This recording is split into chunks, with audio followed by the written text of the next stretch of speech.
Yorùbá pòwe wọ́n ní ilé láti kẹsàn ròde. Bàbá wa kó ẹ̀ṣọ́ láti ilé, ká kó ẹ̀ṣọ́ láti ilé, tá wá dòde tán, tá wá kó ẹ̀ṣọ́ tó ju ẹ̀ṣọ́ lọ. It is necessary for us to go back home and actually add more to what we left. Àti kó ẹ̀ṣọ́ láti ilé, àti dòde, àti wá lẹ́ṣọ́ tó jẹ̀ṣọ́ lọ. Ètò kàn wá kù ní ìsìn, òun ni ká ronú bá ṣe padà lọ ilé, lọ fẹ̀ṣọ́ tó jẹ̀ṣọ́ lọ àwọn tó wà nílé. So that's the question I'm throwing to all of us today. If the road outside Ogbomoso, it's safer, but the road coming back is risky. I'll take it again. The road outside to Ogbomoso, if you want to go out, it's easier, it's safer. But for you to come back is risky. Mo fẹ́ sọ fún ẹ̀yin bàbá wa àti àwọn adarí wa l'Ogbomoso kí wọ́n understand nǹkan tí ọ̀dọ́ ń fẹ́. The youth want development. Story tí ò bá ti ní help development wa ká máa sọ létí wa. We don't want to hear it. Yóò bá gbé ààrùn ọmọ ètò onímọ̀ ṣekú pa wọ́n. If the youth want changes, if you are telling us stories, we'll find a way to achieve our goals. And I'm sorry, we will have to sideline you. Ibi wa tí gbogbo wa fi wà níbà ilé nìyí pé we are all here for one thing, and that is for the progress of Ogbomoso.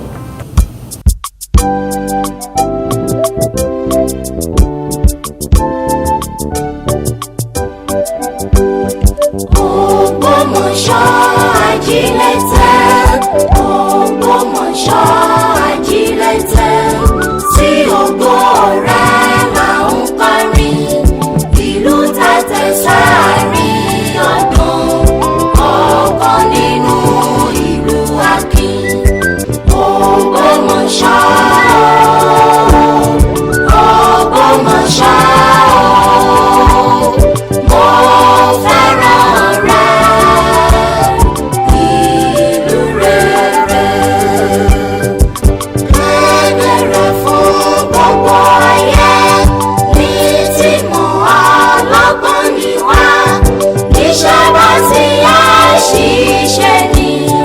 Ogbomoso fẹ́ ìlú wọn, ìlú ọlọ́lá, ìlú akọni.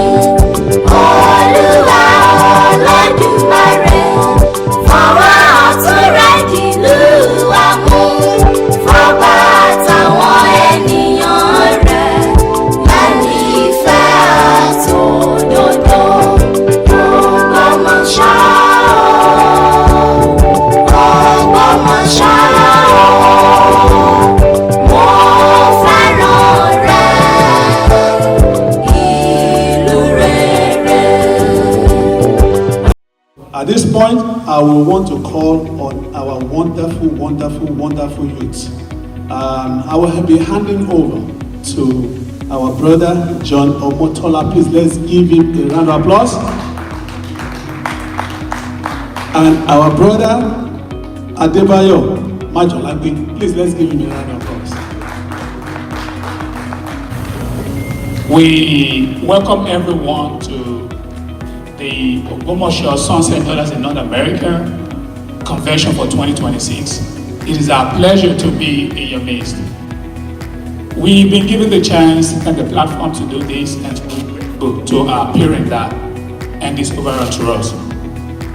Once again, on behalf of the whole Ogbomoso youth in North America, through my able president, saying thank you for this great opportunity. So I will quickly introduce our speakers for today, our panel. I'm going to be calling on Dr. Oludamilare Adewuyi, Mr. Samuel Adewuyi, and Dr. David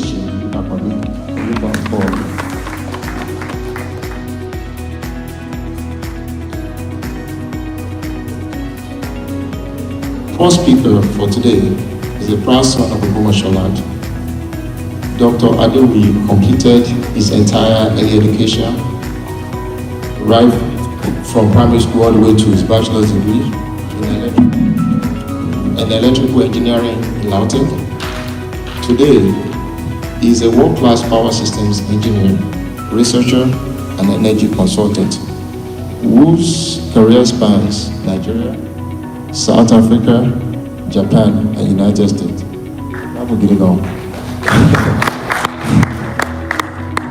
His academic journey includes a master's from Obafemi Awolowo University and a doctorate in interdisciplinary intelligence systems engineering from the University of Ryukyu in Japan, where he also served as a prestigious GSPS postdoctoral fellow.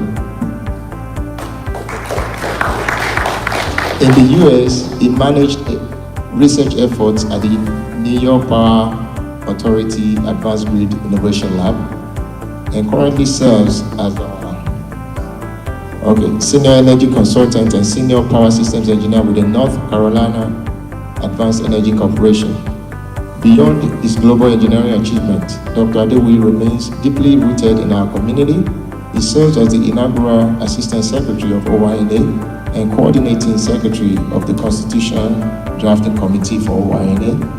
Using his expertise in power, sustainable growth, and opportunity for Ogbomoso both home and in diaspora, please join me in welcoming Dr. Adewuyi. So I'm reading their bio in the order at which they will be speaking. Our next speaker after Dr. Adewuyi will be our own Mr. Dr. Samuel Adewale Adegboyega, because he's a doctor in the making, a brilliant material science researcher, educator, and community champion. Born and raised in Ogbomoso, Dr. Samuel earned his bachelor's degree in pure and applied chemistry right at Lautech, where he later served as a lecturer after completing his master's at the University of Ibadan. Today, he's a PhD candidate at Florida State University, where his cutting-edge research focuses on intermetallic compounds, crystal growth, and advanced material characterization. His work takes him to top national laboratories across the US and worldwide, utilizing world-class scientific instrumentation to push the boundaries of material science. But Samuel's passion for our community runs just as deep as his science. A former national president of the Federation of Ogbomoso Students Union, he continues his dedicated service here in diaspora as a PRO for OYNA, chairman of the project committee, and chairman of OYNA's software development training initiative, as you heard him talked about earlier on. Ladies and gentlemen, please give a warm welcome to Dr. Samuel Adewale.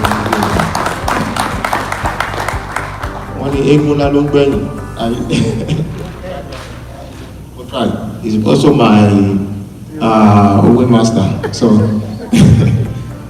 it's an absolute honor to introduce our next speaker, Dr. Seyi Akabi. How do you even quantify such an individual? Well, anyway, we try to keep it simple, right? Dr. Seyi Akabi is a visionary leader at the intersection of technology, higher education, and workforce development. Dr. Akabi serves as the President and Chancellor of American Open University, Professor of Emerging Technologies at the University of District of Columbia, and Professor of Practice within the University of Maryland Systems. Beyond academia, he brings decades of elite experience in high IT level consultant. He has architected and delivered large-scale tech solutions for U.S. federal agencies and Fortune 100 giants, that's the word he used, including Lockheed Martin, Edward Jones, and Northwestern Mutual. A relentless lifelong learner, Dr. Akabi holds a public leadership credentials from Harvard Kennedy School, alongside 2 PhDs, and one in human capital development and another in instructional technology. He's on a mission to build a new industry-driven model of higher education globally, equipping the next generation with the exact competencies required to win in the global tech economy. Ladies and gentlemen, please join me in welcoming Dr. Seyi Akabi. So, we're going to quickly run through their speeches, but they have a lot of information that they want to share with us. So, we're going to start with Dr. Adewuyi, and as you can see their bio, so we're going to start with Dr. Adewuyi. What I would do as the moderator is I would take my seat and help them with their PowerPoint presentation. Okay, so the first speaker that we're going to be introducing is Dr. Adewuyi. Thank you, ladies and gentlemen. Thank you so much. I'm so glad to be here today. And I want to appreciate the leadership of Hoina for giving me this rare privilege to be one of the discussants in this particular convention. Ẹgbẹ́ ìṣẹ́gbẹ́ orúkọ mi ní Olúdámiláre Bọ̀dé Adéwuyì, ọmọlé àti alárùpọ̀ ní Òǹpẹ̀tù Ìjẹ̀rù Ọba ní Ogbomosoland, Ònímí Ibẹ̀mùtúwà. Nǹkan tí màá sọ̀rọ̀ lé lórí lẹ́nìí is infrastructure and urban development and investment climate in Ogbomosoland. How diaspora success can actually contribute to community transformation. Ìbéèrè àkọ́tọ̀ fẹ́ ká kọ́ béèrè tí mo fẹ́ béèrè lọ́wọ́ gbogbo wa ni. Yorùbá pòwe wọ́n ní ilé láti kẹsàn-án ròde. Bàbá wa kó ẹ̀ṣọ́ láti ilé, ká kó ẹ̀ṣọ́ láti ilé, tá wá dòde tán, tá wá kó ẹ̀ṣọ́ tó ju ẹ̀ṣọ́ lọ. It is necessary for us to go back home and actually add more to what we left. Àti kó ẹ̀ṣọ́ láti ilé, àti dòde, àti wá lẹ́ṣọ́ tó jẹ̀ṣọ́ lọ. Ní tó kàn wá kù ní ìsìn, òní ká ronú bá ṣe padà lọ ilé, lọ fẹ̀ṣọ́ tó jẹ̀ṣọ́ lọ àwọn tó wà nílé. So that's the question I'm throwing to all of us today. If we can build successful life abroad, if we have traveled far and wide, we have crossed oceans and mountains, and we have achieved a lot, or we are still in the process of achieving a lot, it is very expedient of us to go back home and help others to see what we have sought. So, kí làwọn diaspora success story táwọn Ogbomoso ti ní? We have highly placed professionals all over the world, not only in America. I have a friend in Canada, I have a friend in the UK. I met a lot of people of Ogbomoso origin in Japan. I lived in Japan for 6 years, 4 years as a doctoral student and 2 years as a postdoc. And within that 6 years, I met quite a number of Ogbomoso indigenes. And I've also mentored about 2 or 3 to travel to Japan to have their degree. So we have a lot of professionals and emerging professionals all over the world.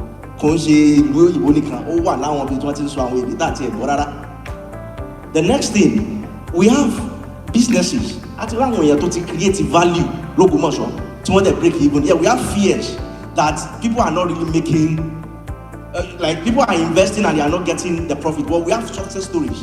One of them is this, our professor here. He has his challenges, but he has success stories. So all these things should serve as encouragement to us. Then we have, in this place, we have modern cities. We have seen how things are done. There is a popular saying that culture will always eat up strategy. No matter the strategy you have in life, your culture, the way you are used to, will definitely make or mar your strategy. So we've lived in this place, we've seen what is working. It's not about individual, it's about the system. It's about the culture they have built. So we can learn that from the diaspora and try to integrate that back home one way or the other. I know it's not a plug and play thing, but with time, you can cultivate the kind of system and culture that we have learned here. You can find a way of getting back home and let people see that it's not about one individual person, it's about the community, it's about the culture we build, it's about the tradition we embrace.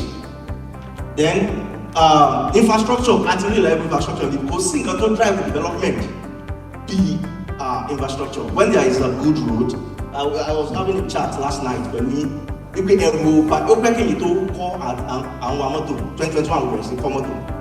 It might be about me the Nikon, so we're taking the call. But we are talking about it the other time. Once so you pay a rubao, to travel anywhere in the US because we saw the road and everything. So these are part of the thing we can contribute to. I will speak about that in a short while. So then, opportunities to Ogbomoso. pẹ̀lú gbogbo tá a ti rí láwọn ibi tá a ti travel gbogbo àwọn ibi tá a ti gbé kí ni nǹkan tá a lè ṣe f'Ògbómọ̀ṣọ́. The first thing ni ká mọ̀ pé Ògbómọ̀ṣọ́ nílẹ̀ ẹ mọ̀ jẹ́ àpárọ̀ tara wa jẹ́ àmọ́ báwọn ibì kan wà tí ò sílẹ̀ mọ́ bákàbàkan mi ìfẹ́ lọ síbẹ̀ ẹ̀dọ́ ọmọdé ni mímì ìmọ̀dọ̀ sọ̀rọ̀ sí nǹkan tí ò yé mi but a sì láwọn arable land a sì láwọn ibi tí a ti lè dá okòwò kéékèèké tó sì lè mú owó wá so pẹ̀lú nǹkan tá a ti kọ́ pẹ̀lú àwọn tá a ti kọ́ láwọn ibi tá a wà yìí a mọ̀ pé Ògbómọ̀ṣọ́ ò ṣe pé bóyá ilẹ̀ ti tán because kò sí ìtàbí ẹ̀ṣẹ̀ orí ilẹ̀ náà ni Bíbélì sọ pé Olúwa nílẹ̀ àti ẹ̀kún rẹ̀ ayé àtàwọn tó wà nínú ẹ̀ ṣùgbọ́n ilẹ̀ yìí Ọlọ́run ti fún wa so we have land kò ṣe àwọn olùkọ́ tó pé bóyá odò ló sọ̀rọ̀ I was in Japan they are surrounded they are reclaiming land land reclamation wọ́n ní láti máa dredge odò ní láti rílẹ̀ ìyẹn ò ṣe problem wa Nàìjíríà kò náà ṣe problem wa l'Ògbómọ̀ṣọ́ so we have cheap access to land if I can use that word and we have people we have talented individuals. We have people there. In China and preach like that about 2 years ago. Is that let us gather our youth. Let us gather them all over the world, in Canada, in Mexico, in US, wherever, and we have people that are well informed, that are well read, that are well traveled. They have exposure, they have experience. Ogbomoso, I can tell you, Ogbomoso is one of the blessed cities in Nigeria. Oloju area. Tí ẹ ti ẹni tó kọ́ bá Google ṣiṣẹ́ ṣé Google ni àbí Microsoft LAUTECH ló ti kàwé tí mo kọ́ gbọ́n àti mi kéré tí mo dàgbà LAUTECH ló ti kàwé one of the graduates of LAUTECH ló kọ́kọ́ jẹ́ one of the pioneering engineers for I think Microsoft Bill or something so we have that but these are what can I call it these are antecedents that are very powerful so a ṣe láwọn tó wá kárí láti identify ara wa ní kakura wa jọ káwọn nǹkan tá a lè ṣe fún ìlú wa. Then we have the resources ṣé agricultural resources labẹ́ sọ ni we have them we have cashew we have mango mango is one of the best in the world I've read that a couple of times it's one of the both in terms of taste and even the medicinal value I think so and we have the market we are strategically located in between the north and the south we are the gateway. Between the north, we can count Ilorin as the north, quite right, the way it has been geographically placed. But we are in between. So we are like a bridge. So that's a strategic location that is of high importance when it comes to you. So, gbogbo nǹkan tí mo ti sọ síwájú, òun náà ló wà níbàyí. So I won't waste time on this slide. One thing I will just go, I will speak about the first line and the last line. A city that is rich in resources, a city that has it all, or let me say, it has almost everything. The only thing that you look in the organized investment. That is what I'm here to preach. That's what I'm starting with. Àjèjì ọwọ́ kò gbẹ́rù lórí. Ìtẹ́nìkan lè dáṣe, kìí sẹ́fẹ́ nìkan lè dáṣe, quite alright. If you put on back check your life when you can do it. But if you have community of people that you have the same vision, you have the same mindset, and you are able to set up a good management team. Tí o ṣe family and members, tí o ṣe family and friends, then you enter into a good agreement, legally binding agreement, and you have a good professional manager to manage it. We can achieve more as a group, collectively, like Oina is doing at the moment. Majority but we came together and we are doing something great and we can do more. So organized investment, we go further than one-man investment. I'm not saying people should not go into one-man business. If you have the money and you have the resources, go into it. But if you have an idea and you can do conventions like this and we can sit down together, you can see like-minded people. Nobody is fronting. Anything. It's just a collective discussion and we come up with a strategy, a management arrangement. One person centered, we can achieve more than just one person going after it. So, and it is noteworthy to know that the greatest resource of Ogbomoso is its people. Àwọn èèyàn tó Ogbomoso ní tí wọ́n ti rìn ká gbogbo àgbáyé tí wọ́n ti ní experience all over. Àwọn gangan kìí ṣe ilẹ̀ tá a ní, kìí ṣe ìkókó. Bá a ní gbogbo yẹn tá a bá láwọn èèyàn tó rẹ́dì láti fi àsìkò wọn, ọgbọ́n wọn, òye wọn àti ìrírí tí wọ́n ti ní láti fi lélẹ̀, láti kó nǹkan jọ papọ̀. Kò sí nǹkan kan tá a ṣe, á kàn mọ́ bá a ṣe ń fà sẹ́yìn láàmú fà síwájú. So we just have to come together as a people, whether as a big group or a small group, maybe a group of 2 people, to do something substantial. And one thing I want us to learn, I'll share a story here. an investment or an organization, whatever it is, or a business, tí o ń ṣe ẹnìkan lónìí, ó ní chance tó dẹ̀ wà well managed, ó ní chance láti live long, outlong ètò jẹ́ ọ̀kan. Ó ní chance láti outlong ètò jẹ́ ọ̀kan. I went to a primary school in Ogbomosoland, they call it Federal Primary School, Ajegunle Lowa. Eternal Love Associate, àwọn ni wọ́n dálẹ̀. Àwọn bàbá yà wọ́n wọ̀ ní SU fathers because the majority of them belong to scripture unions. Àwọn that school, the school is still existing. I want one caretaker community bank. The bank, as in, I think that caretaker community bank is still existing. I think that community bank is still existing. I know it's about 30 years because it's not one person. Because family take over and everything just went down. There are several families that have vested interest in that particular business. So we should look at organized investment, not just one person investment, so that it can last. It can be a legacy, not just a short-term money-making venture. So what we have, like I've said, we have skilled diasporas, people in the diaspora that are well skilled. We have agricultural resources. We have historical industries. Láti láwọn tó dá industry tó dẹ̀ jèrè bẹ́ẹ̀. Kì í ṣe gbogbo industry tó dá lẹ́nu ló kàn parun báyẹn. Àwọn tó ní industry tó ṣe jèrè sí wọ́n sì wà. So that can encourage us. Kì í ṣe pé òjòjòjò ní Ògbómọ̀ṣọ́. Àwọn tó ń try ìlú wa. Àlewó ni wọ́n ní kékeré lè wà. Àwọn tó ń ṣòwò tó dẹ̀ ní Ògbómọ̀ṣọ́ wa. So strategy tí wọ́n lò ló matter. So we shouldn't be discouraged about investing back home. And we have a young population. Okay, we have a young population and we have land availability as I have said. So what we need is investment structures that is well defined, clearly defined and well managed.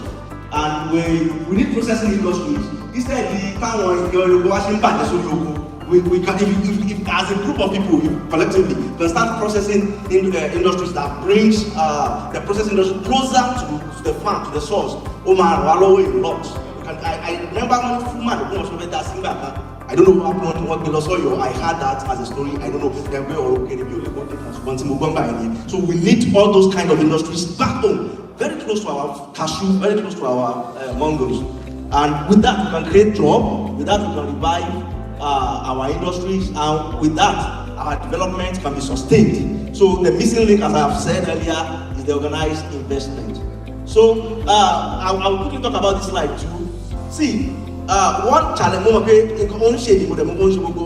láàrin ọ̀sẹ̀ kan àbí láàrin ọjọ́ kan ẹ̀rí ẹ̀mẹ́ta àbí mẹ́rin ọ̀rẹ́ ojúlùmọ̀ àtẹni tí ò tí ẹ̀ mọ̀ yín gan direct connection bọ̀ kàn rí pé àbúrò ṣe oní ọ tàbí ẹ̀gbọ́n kiri ni ẹ tó ń béèrè owó.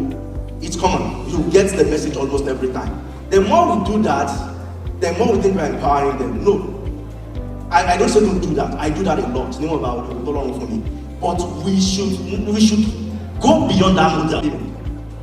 So all these things we have to go beyond the traditional model of Urgent 2K and start thinking futuristic. Start creating group and gathering resources to build something that is sustainable. At the end of the day, only family member but the truth is, you're a lower, you're the fee, you're going by so supporting family is important, but building a system, like I said when I started, culture we always eat system.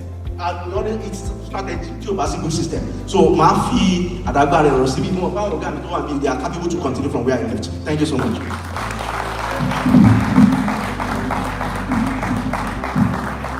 Thank you very much. So we're going to go to our next speaker. I'm almost sorry, I'm almost sorry. So Dr. Samuel Adewuyi, get on. Okay, and we're going to try to rush through this. There might be no for one day information I fair share. But we'll try our best to at the end of time. Okay, mo dúpẹ́ fún àǹfààní ilé ìtẹ́ fún mi láti jẹ́ ọ̀kan lára àwọn tí yóò bá àwọn bàbá wa sọ̀rọ̀. Kókó tí a fi ń ṣe léyìí as Ogbomoso youth in North America, òun ni pé a kàn fẹ́ sọ̀rọ̀ lásán. Tá a bá ti parí lénìí, a fẹ́ kí àwọn micro economy, micro industry kó máa dìde. It's going to be a micro company. Ọmọ yìí máa wà employed ibi tí ó jókòó sí ọ́fíìsì wa. Ẹ jẹ́ ọ̀kan lára board or member. So bí bá ti ń ṣe ẹ máa rí meeting, ẹ máa so agreement, everything will be written. So n tí à ń plan láti ṣe reason that gbé ilé ìkàlẹ̀ nìyẹn. ẹ ṣeun information lẹ́ẹ̀kejì mo fẹ́ pass ni pé gẹ́gẹ́ bí ọmọ tó dán bí l'Ógbómọ̀ṣọ́ tó dàgbà s'Ógbómọ̀ṣọ́ mo jẹ́ l'Ógbómọ̀ṣọ́ mo fẹ́ sọ fún ẹ̀yin bàbá wa àti àwọn adarí wa l'Ógbómọ̀ṣọ́ kí wọ́n understand nǹkan tí ọ̀dọ́ ń fẹ́. The youth want development. Story tí ò bá ti ní help development wa ká mọ́ sọ létí wa. We don't want to hear it. Yóò wáyé pé àìkọ́ ọmọ ètò onímọ̀ ṣekú pa wọ́n. If the youth want changes, if you are telling us stories, we find a way to achieve our goals. And I'm sorry, we will have to sideline you. Because we have teeming youth in Ogbomoso. A lot of graduates, they tell you, so all these efforts, all this disagreement all over, if we bring it together, we create job for youth. So I'm just saying that essence, message that we create a forum in here, I will make sure we pursue it.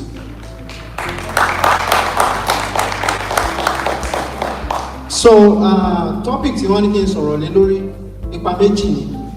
The major theme is unlocking the untapped economic potentials in Ogbomosoland, harnessing resources above and below the ground.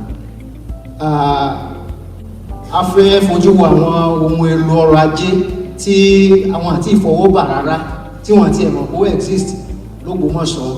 So a fẹ́ wo àwọn àlùmọ́ọ́nì tó wà lórí ilẹ̀ àti àwọn eléyìí tó wà ní ìsàlẹ̀ ilẹ̀. So ní infrastructure àti people ní Professor Akabi àti Dr. Bode Adewuyi ó sọ̀rọ̀ lórí. Ṣùgbọ́n èmi mo fẹ́ sọ̀rọ̀ nípa agriculture tó náà wà lórí ilẹ̀ àti àwọn ohun àlùmọ́ọ́nì eléyìí tó wà lórí ilẹ̀. So ìgbà tí wọ́n fún mi ní topic yìí, because into strange l'Ógbómọ̀ṣọ́ láti máa take account kí làwọn àlùmọ́ọ́nì tá ti ẹ̀ ní l'Ógbómọ̀ṣọ́. So I had to turn to my wife, Christian Adewuyi, who is a geophysicist and environmental scientist. Ẹ jẹ́ ká ẹ bá mi wá àwọn àlùmọ́ọ́nì tó wà ní abẹ́ ilẹ̀ l'Ógbómọ̀ṣọ́ àti ibi tán wà, a rí information yẹn, but by chance a rí map from NGSA, Nigeria Geological Survey Agency, tí wọ́n ní máàpù àlùmọ́ọ́nì Ọ̀yọ́ State. So ó ní eléyìí tẹ́ rí ní òkè yìí, kò sọ location, kò sọ anything, there is no shapefile, there is no coordinate. So with her help, with my wife's help, she brought out this map of Ogbomoso ní eléyìí tẹ́ rí yìí. Ẹ rí pé inú rẹ̀ láti gbé jáde. Àwọn owó òkè báyìí ní oríire, àwọn ibi báyìí ní Ogbomoso North, Ogbomoso South, Surulere ní àti Ògolúwa. Tí ẹ bá wo kíní map yẹn, a rí pé nínú nǹkan tí wọ́n gbé jáde, a ní ohun tí wọ́n pè ní gold, wúrà ní àwọn apá ibìkan ní oríire bíbá àti ní àwọn apá ibìkan nísàlẹ̀ Surulere. And this is a disclaimer. Àwọn tá a bá fẹ́ mọ̀ sí nípa essay research, this I'm giving us is for information and to make us understand what we have around us. So all the approval and all other things, ẹ jẹ́ ká ṣe fúnra wa. Now, àwọn míì irin tí wọ́n pè ní iron àti níbi tí kọ́lọ̀ yẹn wà, marble and everything àti níbi tí wọ́n wà ní Ògbómọ̀ṣọ́. So kí là ń sọ nípa ẹ̀? A ní ọ̀pọ̀lọpọ̀ àwọn nǹkan yìí eléyìí tí they are untapped wealth. Mi rò pé ẹnìkan kan mọ̀ bóyá wọ́n wá kùsà àbí nǹkan kan tí Ògbómọ̀ṣọ́ ṣe létò. But this is one thing. Téèyàn bá ní nǹkan tí ò bá mọ iyì rẹ̀ àbí tí ò bá mọ̀, ará àta ni ó wà kó fa rẹ̀. And tẹ́ ẹ bá rí nígbà tí wọ́n sọ fún àwọn ọmọ tí wọ́n ṣe alábàápẹ̀rẹ̀ ìjàmbá ní oríire kankan, wọ́n sọ pé àwọn nǹkan kan ń lọ nínú àwọn igbó yẹn lọ́wọ́. Ṣé ará Ògbómọ̀ṣọ́ sóun ní ṣiṣẹ́ bẹ̀? So ó túmọ̀ sí wípé kí ló dé táwa ò jókòó ká ní this map, ká ní road map, ká ní design ibi tá à ń lọ ní bá a ṣe fẹ́ rìn ní àwọn wealth ní. wọ́n mọ̀ pé jà pé àwọn àkànlá nílẹ̀ ń bẹ̀ àwọn àkànlá nílẹ̀ ẹ má wọ̀rí bí gbogbo ẹ ṣe bó ṣe ṣe é ṣe yóò wà. ilẹ̀ tó ní kíní owó tí wọ́n bá rí ń bẹ̀ wọ́n fi develop agbọ̀ndàn yẹn. Then there are economic funds that will go to the community, and this I'm speaking to the leaders of Ogbomoso. I'm not talking to politicians. I'm talking about strategic plans and agenda. I'm talking about people that will work towards all of this, because if you don't do it, lọ́jọ́ ọ̀la wọn ni wọ́n fún ẹnìkan ní license láti ibì kan ó wá máa ṣe kò sí nǹkan tẹ́ fẹ́ ṣe sí náà ìjọba ló nílẹ̀ ìjọba ló ní bẹ́ẹ̀ sáwà gẹ́gẹ́ bá lọ bá ìjọba tá a rí ẹ̀yìn bàbá ọ̀pọ̀lọpọ̀ ọlọ́run fún yín lórí ọ̀fẹ́ nígbà tẹ́ bá lọ bá ìjọba yín pé tọ̀ ìtì ìlú fẹ́ ni o nǹkan báyìí o afẹ́ láńsẹ̀nsì o ní ṣe é ṣe tí ọba ilẹ̀ wa jẹ́ ní ṣe é ṣe tí yóò kó àwọn agbésùnmọ̀mí wá sádùúgbò. So ìtanijí òun nìyẹn fún wa. Àwọn ilẹ̀kùn wo ni àwọn kìíní ilé ìṣísílẹ̀ fún wa? We can have foreign investors. It can open door to local industries. Eléyìí táwọn ní kò síṣẹ́ yẹn. If we have foreign investors, we can have local industries, we can have small scale businesses, and àwọn tí ò tiẹ̀ tí wọ́n sọ pé ok àwọn ò lọ school àwa ò ní register àwọn náà ó ríṣẹ́, those are the artisans. So lẹ́yìn yẹn kí ni àwọn tí foreign investor lè wá ṣe? Àwọn splitting plant for marble, we can have gold refinery. I don't know how much gold we have, but if that is much, but if further survey is done and it's that much, we can have gold refinery in Ogbomoso. Then our local manufacturing, we can have ceramic plant and our granite and itopolo, because we also have rocks. We can have all this marble manufacturing plant. Ibomi emadebe emari wọ́n ti gbẹ́lẹ̀ wọ́n ti wúlẹ̀ gómìnà tó yẹ pé is useless. Kí ni wọ́n lọ wá òkúta bẹ̀ kó làwọn òkúta yẹn lọ wọ́n ń tà right. And one thing which I want to call our attention to, especially àwọn tó wà láwùjọ, tẹ́nìkan bá yín pé iyẹ̀pẹ̀ ìkúlé yìí mo nílò ẹ̀ máa fún yín ní 100 million. Ẹ béèrè ṣé tí ọ̀bá pé ṣé yóò fún yín 100 million ni? Ẹ̀yin o ti mọ̀ pé 100 million tó fẹ́ fún yín yẹn yóò gbà 10 times ẹ̀ ní dáàdì ni yóò gbà lórí rẹ̀. So ẹ jẹ́ ká béèrè and ẹ má jẹ́ ká ẹnìkan kan wá akàn sọ pé ok ẹ má bú kí la fẹ́ fi ṣe nǹkan tí ò bá yé àwọn èèyàn wa, ẹ jẹ́ ká sọ fún wọn tí ò bá yé wọn kí wọ́n béèrè. Then tí ìlú bá ní plan wọ́n mọ ibi tí wọ́n lọ pé ẹ dákun àwọn kan wá síbí wọn láwọn fẹ́ bu yẹ̀pẹ̀. We have professionals, we have graduates that can test all of these things, that can know that okay iyẹ̀pẹ̀ yìí o. Then ibòmíì àwọn míì wọ́n ti fi yẹ̀pẹ̀ míì kọ́lé gan bóyá gold wà lára yẹ̀pẹ̀ tó ti fi kọ́lé yẹ̀pẹ̀ gan wà expensive ju lé lọ ṣùgbọ́n àmọ́. So lẹ́yìn yẹn àwọn kan wà tí ò nílò láti ẹ̀ ti fọwọ́ kan gbogbo nǹkan yẹn. Àwọn ọkọ̀ tí wọ́n máa bá wọn kó káàkiri logistics, hotel accommodations, àwọn bookkeeping and finance, and the artisan miners, they will also benefit from this. So àwọn nǹkan yìí ó ní à ń tawájí pé, and after this convention, Ogbomoso Youth in North America is going on that direction, and we want people who want to join it's not that you are supporting, who want to be part of it, who is going to have a stake on that. That's the direction we plan to go. So àwọn nǹkan tí a tún lè ṣe láti gbọ́ àwọn wàhálà ọmọ ṣẹlẹ̀, ẹ jẹ́ ká fohùn ṣọ̀kan, ẹ jẹ́ ká fi ohùn ṣọ̀kan, ẹ jẹ́ kí àwọn èèyàn wọ́n mọ̀ pé bí ẹnìkan bá sọ pé a ní kọmitì kan àbí nǹkan kan wọ́n ṣètò lórí wọn ò wá gbalẹ̀ yín, ẹ má wọrí wọn ò wá gbalẹ̀ yín. You only need transparency. Ẹni ẹ̀yin ni kọmitì ẹ̀ ń ṣe kíní báyìí, ẹni ẹ fẹ́ ṣe nǹkan lórí ilé wa, okay kí lẹ fẹ́ ṣe? And you listen. I think we should be going on the direction of critical argument instead of just talking and going on the all this online thing that's not beneficial to Ogbomoso. Youth, let's ask questions. Why are you doing that? And explain to us, explain to us that okay, this is what we want to do, and if it's not correct, Be ready. If we tell you that this argument is unreasonable, can we modify the argument? Be ready to allow us to do it.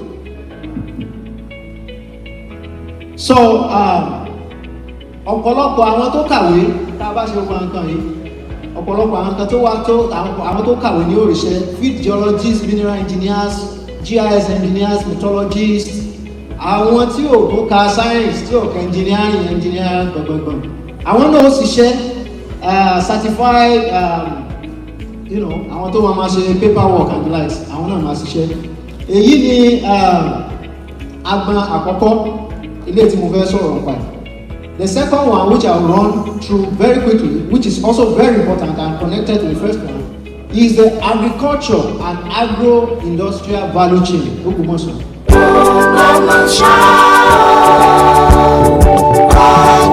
Ogbomosoland.